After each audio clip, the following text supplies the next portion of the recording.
Kita mulai dari yang bikin melongo sampai kasihan.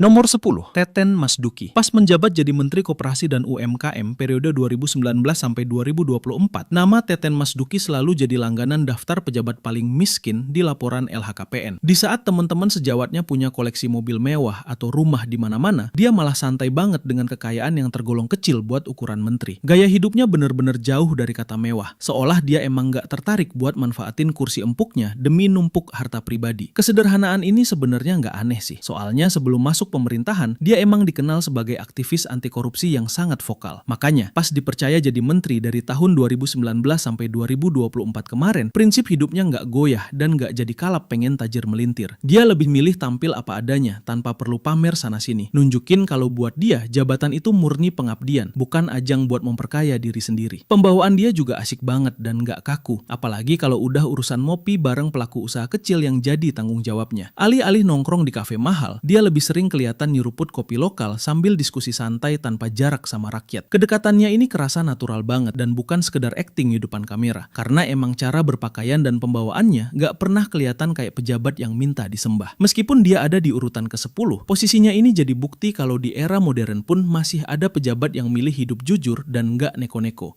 Dia seolah mau ngasih contoh nyata kalau jadi menteri itu nggak harus punya aset miliaran buat dihargai orang lain. Yang penting baginya itu kerjaan beres, integritas terjaga, dan tangan tetap bersih dari duit yang bukan haknya sampai masa jabatan selesai. Nomor 9, Muhammad Yasin. Nah, kalau yang ini bener-bener definisi polisi jujur yang bikin kita geleng-geleng kepala. Namanya Komjen Pol Muhammad Yasin. Beliau ini dikenal sebagai Bapak Brimob dan sempat menjabat sebagai Wakil Kapolri sekitar tahun 1967 sampai 1970. Bayangin aja, meski jabatannya tinggi banget dan punya pengaruh besar di kepolisian, hidupnya justru jauh dari kata mewah apalagi korup. Padahal di zaman itu kalau mau main mah gampang banget. Prinsip hidupnya yang teguh banget bikin dia disegani karena nggak mempan disuap pakai apapun, mulai dari duit sampai barang mewah. Selama masa jabatannya di akhir tahun 60-an itu, dia nggak punya rumah pribadi yang megah kayak jenderal-jenderal zaman sekarang. Bahkan, saking jujurnya, dia pernah dengan tegas nolak pemberian mobil mewah karena ngerasa itu bukan haknya, dan lebih milih pakai fasilitas kantor yang seadanya buat operasional. Kisah yang paling bikin terenyuh itu pas dia udah pensiun. Ternyata dia nggak punya tabungan melimpah buat hari tua karena emang nggak pernah nyolong duit negara. Dia bener-bener cuma ngandelin uang pensiun yang jumlahnya pas-pasan banget buat nyambung hidup bareng keluarganya di rumah yang sederhana. Dia seolah mau nunjukin kalau jadi polisi itu tugasnya buat ngelindungin rakyat, bukan malah memeras rakyat demi punya gaya hidup hedon atau numpuk aset di mana-mana. Meskipun jasanya buat negara gede banget, sampai akhirnya dapat gelar pahlawan nasional, hidupnya tetap bersahaja banget sampai akhir hayat. Dia ngebuktiin kalau integritas itu jauh lebih berharga daripada tumpukan duit yang didapat dengan cara nggak bener. Dia jadi pengingat buat kita semua kalau pernah ada sosok jenderal yang lebih milih hidup miskin secara harta demi menjaga martabat dan nama baik seragamnya sampai titik darah penghabisan. Nomor 8, Mar'i Muhammad. Kalau ngomongin soal duit negara, sosok Mar'i Muhammad ini emang gak ada obatnya, sampai dijuluki Mr. Clean. Pas beliau menjabat jadi Menteri Keuangan periode 1993 sampai 1998, integritasnya bener-bener bikin orang di sekitarnya segan sekaligus geleng-geleng. Di era yang saat itu terkenal banget sama budaya KKN, dia justru berani tampil beda dengan menjaga setiap perak uang rakyat biar gak diselewengkan, termasuk oleh dirinya sendiri. Saking bersihnya, Mar'i ini emang paling anti sama yang namanya fasilitas mewah atau protokol yang berlebihan. Selama jadi menteri di pertengahan tahun 90-an itu, dia nggak mau pakai mobil dinas buat urusan pribadi.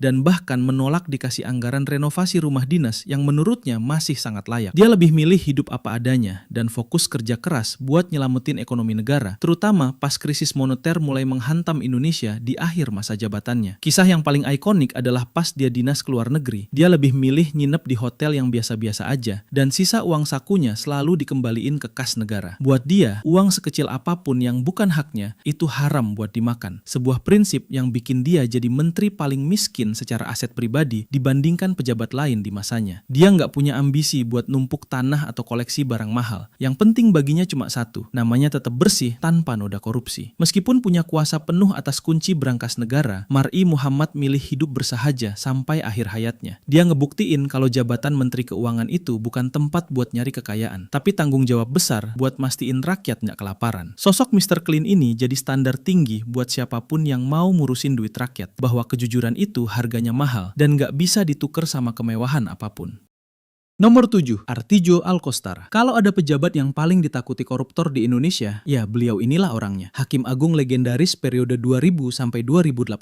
Artijo Alkostar dikenal sebagai Algojo buat para maling uang rakyat karena alih-alih dapat keringanan, hukuman koruptor seringnya malah ditambah kalau banding ke dia. Meskipun punya kuasa buat mutusin nasib orang-orang kaya dan kuat, hidupnya malah berbanding terbalik sama mereka karena dia milih jalan yang super sederhana. Selama belasan tahun jadi Hakim Agung di Jakarta, dia nggak punya rumah mewah atau mobil mentereng yang harganya selangit. Dia lebih milih tinggal di rumah kontrakan yang ukurannya biasa aja, jauh dari kesan elit seorang pejabat tinggi negara. Prinsipnya bener-bener keras. Dia nggak mau nerima tamu yang berkaitan sama perkara yang lagi dipegangnya. Bahkan dia pernah nolak mentah-mentah pemberian uang miliaran rupiah yang mau nyogok dia. Kejujurannya ini bikin dia jadi salah satu pejabat paling miskin secara aset, karena emang nggak pernah mau main mata sama hukum. Pas dia pensiun di tahun 2018 kemarin, dia nggak punya tabungan yang bisa bikin dia foya-foya di hari tua. Malah yang bikin banyak orang terenyuh, dia lebih milih pulang ke kampung halamannya di Situbondo buat fokus jadi petani dan ngurusin kambing daripada harus jualan integritas demi harta duniawi. Sosok Artijo ini bener-bener jadi oase di tengah gersangnya penegakan hukum kita yang sering kena kritik. Dia ngebuktiin kalau jadi hakim itu panggilannya adalah keadilan, bukan buat memperkaya diri atau beli aset di mana-mana. Sampai akhir hayatnya, dia tetap dikenal sebagai sosok yang sederhana, jujur, dan berani, nunjukin kalau kekayaan sejati itu ada pada nama baik yang tetap bersih tanpa noda sedikit pun.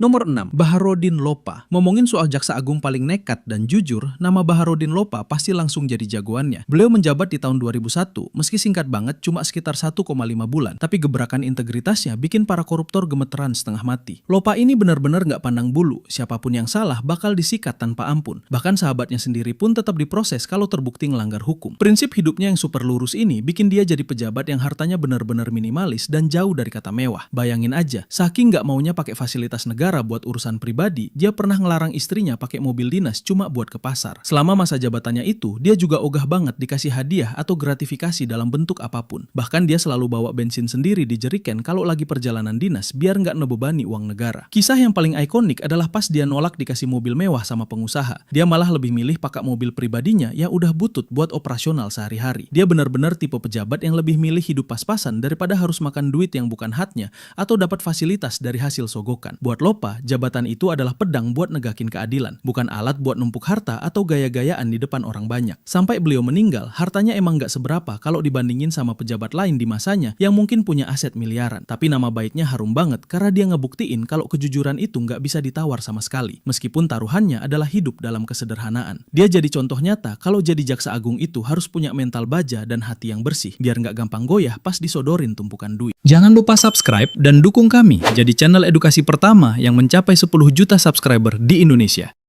Nomor 5, Hogeng Iman Santoso. Kalau kita ngomongin polisi paling jujur yang pernah ada di Indonesia, nama Jenderal Hogeng ini pasti jadi juaranya. Pas beliau menjabat sebagai Kapolri periode 1968 sampai 1971, integritasnya benar-benar nggak masuk akal buat ukuran orang yang punya kuasa besar. Hogeng itu tipe orang yang bakal nolak semua jenis pemberian, mulai dari barang kecil sampai hadiah mewah, karena dia nggak mau punya utang budi sama siapapun yang nantinya bisa ngerusak keadilan. Saking kuatnya prinsip itu, dia bahkan pernah minta istrinya buat nutup toko bunga mereka pas dia baru dilantik jadi pejabat. Alasannya simpel tapi bikin haru. Dia nggak mau orang-orang beli bunga di toko itu cuma karena pengen cari muka atau nyogok dia secara halus. Selama jadi orang nomor 1 di kepolisian pun, hidupnya jauh dari kemewahan. Dan dia lebih milih naik sepeda atau pakai mobil dinas seadanya daripada harus pamer kekayaan hasil main belakang. Kisah yang paling ikonik itu pas dia dipensiunkan dini karena terlalu lurus dan nggak mau kompromi sama kasus-kasus besar yang libatin orang kuat. Setelah nggak menjabat lagi, ternyata dia nggak punya tabungan melimpah dan bahkan nggak punya rumah pribadi yang layak buat masa tuanya. Dia benar-benar keluar dari jabatan tinggi dengan tangan bersih, tanpa bawa aset miliaran. Sampai-sampai buat nyambung hidup, dia lebih milih menyalurkan hobi seninya kayak melukis dan main musik. Hogeng ngebuktiin kalau jadi polisi itu bukan soal gagah-gagahan atau numpuk harta dari setoran, tapi soal pengabdian yang tulus buat rakyat. Dia rela hidup miskin secara materi, asalkan tidurnya nyenyak karena nggak pernah makan uang yang bukan haknya. Sampai sekarang, namanya tetap jadi standar emas buat polisi manapun yang mau benar-benar jujur, karena cari sosok yang seberani dan sesederhana Hogeng itu susahnya minta ampun.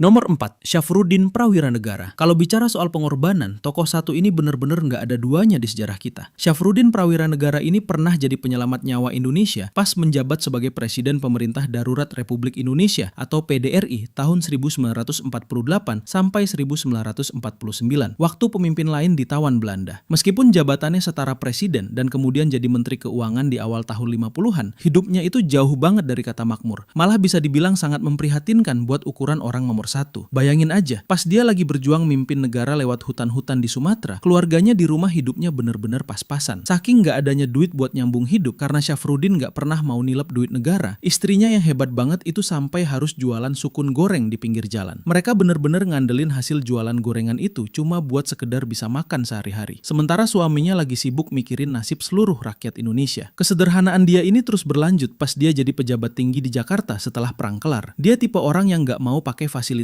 negara kalau bukan buat urusan dinas. Jadi jangan harap deh lihat keluarganya foya-foya pakai mobil atau duit negara. Prinsipnya kuat banget. Dia ngerasa kalau rakyat lagi susah, pejabatnya nggak boleh hidup mewah sendirian. Makanya dia milih hidup jujur meski dompetnya sering kosong. Sampai masa tugasnya berakhir, Syafruddin tetap nggak punya aset mentereng atau rumah mewah yang bisa dipamerin. Dia ngebuktiin kalau cinta sama negara itu butuh pengorbanan yang nyata, bukan cuma omong kosong di atas podium sambil numpuk harta pribadi. Sosoknya jadi pengingat paling keras kalau kejujuran itu harganya emang mahal, tapi kehormatan yang didapat jauh lebih abadi daripada tumpukan emas hasil korupsi.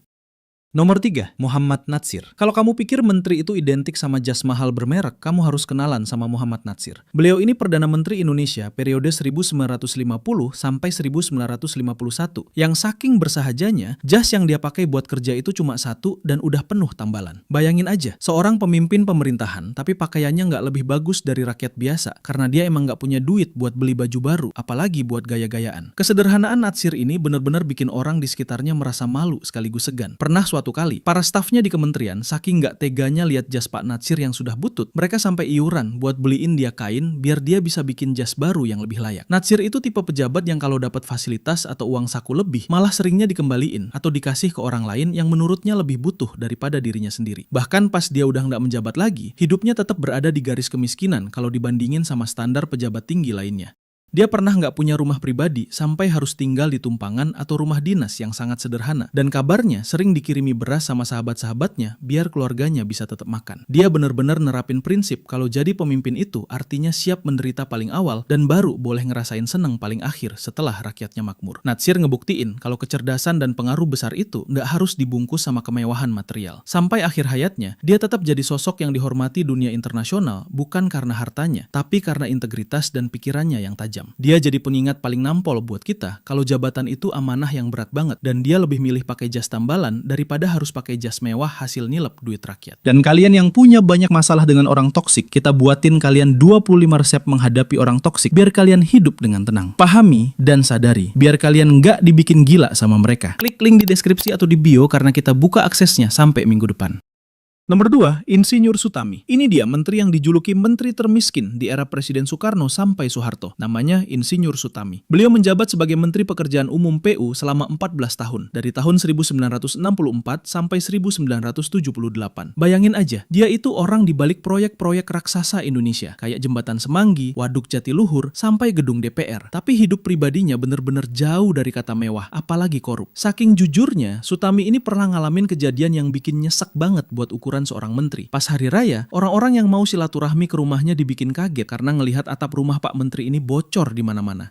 Dia bukan acting ya, tapi emang beneran nggak punya duit buat benerin atap rumahnya sendiri. Sampai-sampai dia harus naruh ember di lantai buat nampung tetesan air hujan biar nggak banjir di dalam rumah. Nggak cuma soal atap bocor, Sutami juga pernah ngalamin listrik rumahnya diputus sama PLN gara-gara dia telak bayar tagihan bulanan. Coba dipikir pakai logika. Menteri yang pegang anggaran triliunan buat bangun infrastruktur negara, malah nggak sanggup bayar listrik tepat waktu karena emang nggak punya tabungan sisa. Dia bener-bener jaga jarak banget sama yang namanya komisi proyek atau duit panas. Makanya dompetnya selalu tipis meski jabatannya sangat strategis. Pas beliau jatuh sakit dan harus dirawat, kondisinya juga cukup memprihatinkan karena dia nggak punya biaya buat pengobatan yang mahal. Dia lebih milih nahan sakit daripada harus minta-minta atau manfaatin posisinya buat kepentingan pribadi. Insinyur Sutami ngebuktiin kalau jadi pejabat itu adalah pengabdian total, di mana dia sukses bangun kemegahan buat seluruh rakyat Indonesia, tapi milih buat tetap hidup dalam kesederhanaan yang luar biasa sampai akhir hayatnya.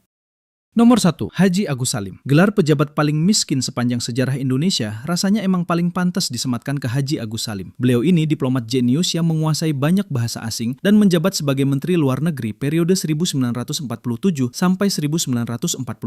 Meskipun jabatannya mentereng dan sering bolak-balik luar negeri buat urusan negara, kehidupan pribadinya benar-benar di luar nalar karena dia milih buat hidup melarat demi menjaga kejujurannya. Bayangin aja, orang Menteri Luar Negeri tapi hidupnya harus pindah-pindah dari satu kontrakan kumuh ke kontrakan lainnya di gang sempit Jakarta. Di saat pejabat lain mungkin punya rumah dinas yang megah, dia malah sering tinggal di rumah yang kondisinya memprihatinkan. Bahkan sampai ada cerita kalau dia tinggal di tempat yang plafonnya jebol. Dia benar-benar nggak punya aset apa-apa karena gajinya habis cuma buat kebutuhan pokok dan dia nggak sudi nyentuh duit negara sepeser pun buat memperkaya diri. Kisah yang paling bikin hati tersayat itu pas salah satu anaknya meninggal dunia. Beliau sampai nggak punya uang sepeser pun buat beli kain kafan untuk membungkus jenazah anaknya sendiri. Akhirnya jenazah anaknya itu cuma dibungkus pakai kain sarung dan spray seadanya yang ada di rumah. Kejadian ini benar-benar nunjukin kalau buat Haji Agus Salim, integritas itu harganya jauh lebih tinggi daripada nyawa atau kenyamanan materi keluarganya sendiri. Meskipun hidupnya serba kekurangan secara fisik, dia tetap jadi sosok yang sangat disegani bahkan oleh lawan politiknya di dunia internasional. Dia ngebuktiin kalau kehormatan seorang pemimpin itu nggak dilihat dari menterengnya rumah atau tebalnya dompet, tapi dari kecerdasan dan bersihnya hati. Haji Agus Salim adalah legenda yang ngasih standar paling tinggi kalau jadi pejabat itu bukan soal cari kaya, tapi soal gimana caranya berkorban habis-habisan buat bangsa tanpa sisa.